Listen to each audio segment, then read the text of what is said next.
Là, il n'y avait pas de migration possible. Vous ne pouvez pas passer d'un côté à l'autre. Donc il dit, le riche dit, je te prie, Père Abraham, d'envoyer Lazare dans la maison de mon père. Car j'ai 5 frères, c'est pour qu'il leur atteste ces choses, afin qu'ils ne viennent pas aussi dans ce lieu de tourment. Abraham répondit, ils ont Moïse et les prophètes, qu'ils les écoutent. Et il dit, non, Père Abraham, mais si quelqu'un des morts va vers eux, ils se repentiront. Et Abraham lui dit, s'ils n'écoutent pas Moïse et les prophètes, ils ne se laisseront pas persuader quand même quelqu'un des morts ressusciterait. Bon bref, arrêtons là, mais bien aimé, comprenez, c'était compliqué, comprenez. Ça, dit à quelqu'un, c'était avant la Pâque. Alors nous sommes en train d'atterrir. Pâques. Dis à ton voisin, gloire à Dieu pour Pâques. Non. Dis-lui avec conviction, gloire à Dieu pour Pâques.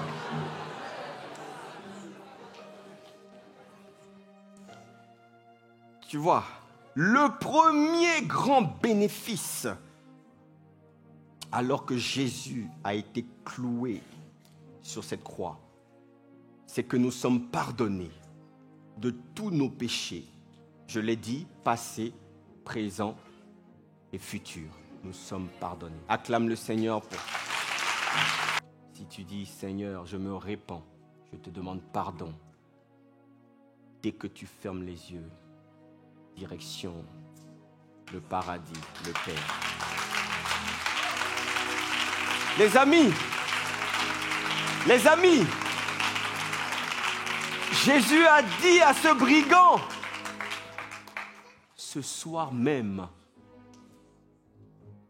il lui a dit quoi? Ce soir même, tu seras où? Tu seras où? Où est-ce qu'on allait avant? Ah, il s'est passé quelque chose, c'est plus la même destination, c'est plus la même direction. Ce soir même, c'est plus la même direction. C'est plus la même direction. Ce soir même, tu seras avec moi au paradis. Ah, les amis, il s'est passé quelque chose. Il s'est passé quelque chose. Il s'est passé quelque chose. Il s'est passé quelque chose. Il s'est passé quelque chose. Ce soir même, Jésus, il ferme les yeux, il rend l'esprit. Où est-ce qu'il va? Il va au séjour des morts. Mais quand il arrive au séjour des morts, il y a un tremblement dans les profondeurs de la terre. Parce que la Bible dit que le centenier a regardé, le ciel s'est assombri et il y a eu des secousses dans la ville de Jérusalem. La Bible dit que dans les cimetières, il y a quelque chose qui s'est passé. Il y a des saints qui étaient morts, qui sont ressuscités. Il y a une puissance qui a été relâchée depuis les entrailles de la terre. Pourquoi? Parce qu'il y a quelque chose qui s'est passé. La loi qui permettait de retenir les prisonniers, cette loi, elle a été ébranlée, totalement ébranlée. Le gars arrive, nature adamique, c'est bon, il est admis. Il va où? Saint Abraham, dans les flammes. Ok, là Jésus arrive. Mais n'oubliez pas, là Jésus, il ne vient pas d'une semence humaine. C'est pas un homme. Marie, elle était vierge. C'est le Saint-Esprit qui est venu la couvrir. Et donc, le Saint-Esprit ne peut pas mourir. Quand Jésus va dans le séjour des morts, il n'est pas seul. Il n'est pas seul. Les autres venaient avec la semence adamique. Lui, il est venu avec le Saint-Esprit. Il est venu avec le Saint-Esprit. La loi qui permettait de garder les hommes dans le séjour des morts, cette loi, elle est ébranlé. Voilà pourquoi la terre tremble, les cimetières tremblent, les tombeaux tremblent. Et il y a même des morts qui ressuscitent. La vie de Dieu, la puissance de Dieu, c'est ce qu'on appelle la puissance de la résurrection, bien-aimés. Hey! La puissance de la résurrection. Voilà pourquoi, deux manières de connaître le Christ, la communion à ses souffrances, il était à la croix, il a souffert, et la puissance de la résurrection a été relâchée. Wow. Séjour des morts, rasé. Les portes des prisons se sont... Jésus ne pouvait pas rester dedans. Il a dit... Il n'a pas dit. Donc, le vendredi, c'est le vendredi qu'il a été crucifié. C'est pas, il est resté en prison, il est resté là, et puis c'est dimanche qu'il est ressuscité. Non, dès le vendredi, c'était fini. Il a fait, tu vois, il a fait acte de présence dans le séjour des morts. Paf! Explosion. Et il a dit, allez, tous les saints du sein d'Abraham, on y va. Vous sortez, vous m'accompagnez. Les portes sont ouvertes. On déménage. On déménage. On déménage. On déménage. On déménage. Il y a une nouvelle maison. Il y a une nouvelle maison. Une nouvelle maison. Ça s'appelle le paradis. Le paradis. Le paradis. Auprès de Dieu, dans la gloire de Dieu, dans la présence de Dieu. Parce que c'est ça la réalité. C'est ça la réalité. C'est ça la réalité, c'est ce qui s'est passé.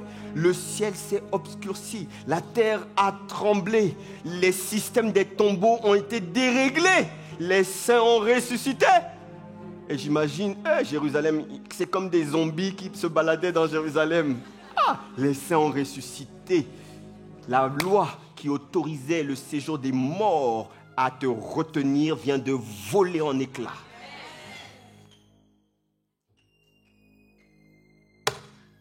C'est ce qui s'est passé à la Pâque.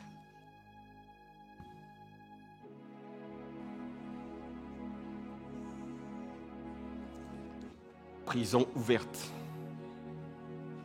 Les otages qui étaient enfermés sont sortis. Éphésiens 4, 8, et je termine, je conclus.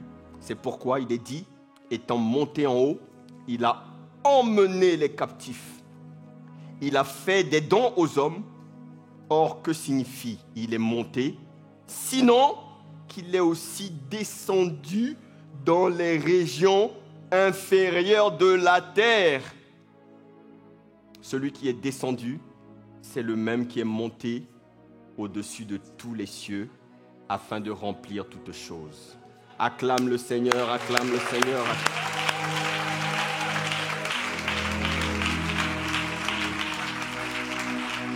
Acclame, acclame, acclame le Seigneur. Célèbre-le. Rends-lui toute la gloire pour la Pâque.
que nous pouvons lever nos mains dans sa présence? Est-ce que nous pouvons le remercier?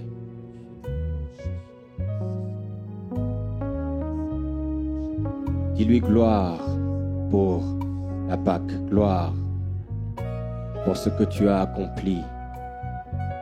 Gloire à toi pour ce jour qui est le plus important de toute l'humanité. Ah, je te remercie. Tu avais un plan motivé par l'amour. Ah, mon âme est reconnaissante.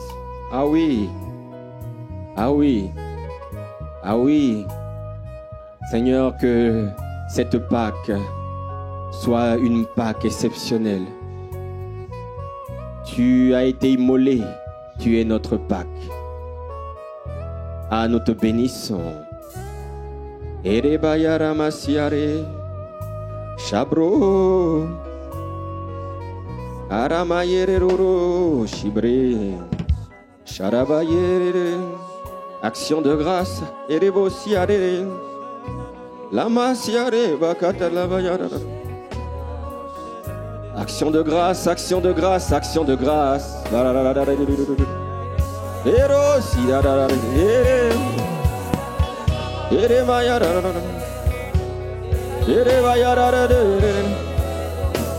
C'est le jour de la révolution, le jour de la victoire, le jour du salut.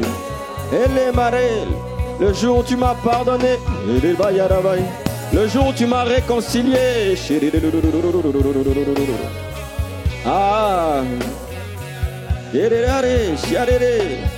tu as effacé ma condamnation. Oh, tu as anéanti la mort et le pouvoir de la mort. Je puis dire aujourd'hui, mort, où est ton pouvoir? Où est ton aiguillon? Christ, tu es ressuscité. Nous voulons communier à tes souffrances et connaître la puissance de la résurrection. Que la puissance de la croix, l'autel de la croix, que cette puissance continue d'être relâchée. Ah, sur ma vie. Depuis le sommet de la tête jusqu'à la plante des pieds. Dans ma destinée, comme à Jeslémané. Sur ma tête.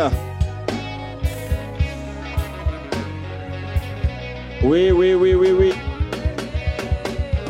La puissance de l'autel de la croix parle sur ma vie. C'est au travers du sang et de la croix qu'ils l'ont vaincu. Par le sang. La victoire se trouve dans le sang. Si tu confesses et si tu dis ce que le sang a fait pour toi. Ah, il a pris tes fardeaux. Lorsque son dos a été labouré, pour que plus jamais tu ne portes des fardeaux pesants, pour que jamais plus tu ne portes des maladies, il te guérit. Là où tu es, il te guérit. Il te guérit. Ah, si tu es fatigué, chargé, il t'accorde son repos. Il t'accorde son repos. Sa barbe a été arrachée pour que toi et moi, nous puissions retrouver notre dignité, notre respectabilité. Il t'a accepté tel que tu es. Il te relève. Il te sort de la honte. De la honte, de l'humiliation, de l'abaissement, du mépris dont tu as été victime hier. C'est ce qu'il a fait à la croix. C'est ce qu'il a fait à la croix. Il fait de tes mains un instrument de bénédiction, un instrument d'adoration. Tes mains retrouvent la productivité. Tout ce que tu touches est béni. À partir de ce mois d'avril, alors que nous sommes le dernier jour, une semence est relâchée dans tes mains. Tu verras qu'à partir de maintenant, tout ce que tu toucheras sera accompagné de grâce et de faveur. Tu feras avec beaucoup plus de facilité, beaucoup plus d'agilité. Parce qu'il touche tes mains ce matin. Touche tes mains. Touche tes pieds.